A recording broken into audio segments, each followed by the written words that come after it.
এক বৃদ্ধ ব্যক্তি মাজা কুজো হয়ে গেছে, লাঠির উপরে ভর দিয়ে হাঁটতেছে।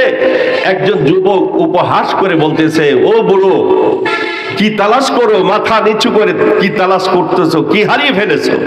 আল্লাহ। মৌলানা রুমি বলেন, কি সুন্দর জবটা দিয়েছেন বৃদ্ধ লোকটি। জওয়াবর দায়ে পীরে খুশকদম, জওয়ানিরা দরিরা কর দাম গাম।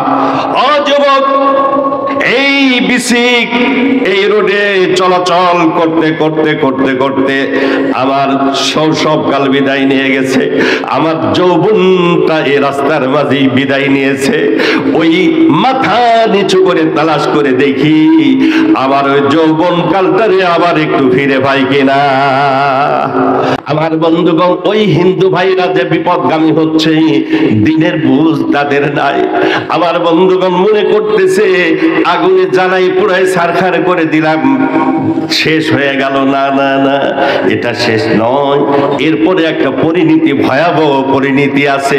বুখারী শরীফে একটি হাদিস এসেছে, জনৈক বনী ইসরাইলের ব্যক্তি, এমন কোন অন্যায় নাই যে অন্যায় সে করে নাই। চুরি ডাকাতি খুন খারাপি সব কিছু করেছে। পরিশেষে ইন্তেকালের পূর্ব মুহূর্তে মানুষের একটু জ্ঞান চক্ষু খুলে যায়। মানুষের বয়স যখন বাড়ে, কবরের চিন্তা ফিকির পয়দা হয়। ছেলেদেরকে ডাক দিয়ে বলছে, ও আমার সন্তানেরা, বলো তো বাবা, আইয়ু আবিন আনতা, আমি তোমাদের, আইয়ু আবিন আনা, আমি তোমাদের কেমন পিতা? পিতা যতই বড় সন্ত্রাসী হোক, যত বড় লুচ্চ হোক, যত বড় সন্ত্রাসীদের গডফাদার হোক, পিতা তো পিতাই। কি বলেন, ঠিক কিনা? আমার বন্ধুগণ, সন্তানেরা ডাক দিয়ে বলল, খায়রু আনতা খায়রু আবিনা, ও আমাদের আব্বাজান, আপনি আমাদের কাছে অত্যন্ত শ্রদ্ধাভাজন, অত্যন্ত সম্মানীয় ব্যক্তি। পিতা সন্তানদেরকে বলতেছে, রে বাবা, শুনে নাও, আমি আমার প্রতি যতই তোমরা ভালো ধারণা করো কেন, যতই ভালো ধারণা রাখো না কেন, ইন্নাহু লাম ইয়াবতাইর ইনদাল্লাহি খায়রা, আমি আল্লাহর কাছে তেমন কোনো ভালো আমল পাঠাতে পারি নাই। জীবনটা বরবাদ হয়ে গেছে বাবা। এমন কোন গুনাহ নাই যে গুনাহ আমি করি নাই, সমস্ত গুনাহ করেছি। আমি একটা ওয়াজ করে যাই, একটা ওসিয়ত করে যাই বাবা।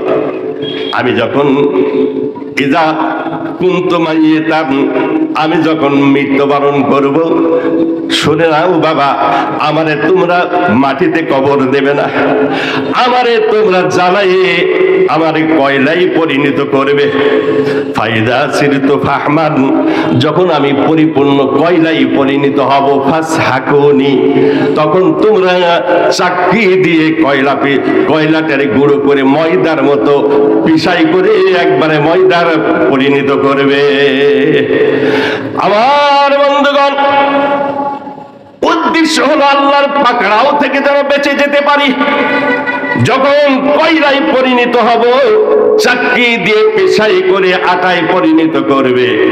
ফাইদা জারিহুন আসিফ, এরপরে যেদিন দেখবে বাবা কঠিন টর্নেডো শুরু হয়েছে, ছিডর ঝড়, ছিডর ঘূর্ণিঝড়ের মতো এমন ঝড় যেদিন শুরু হবে, ওই ছাইগুলি নিয়ে যাবে, ছাইগুলি নিয়ে যে কিছু নদী নালা পাহাড় পর্বতে ছিটাই দেবে।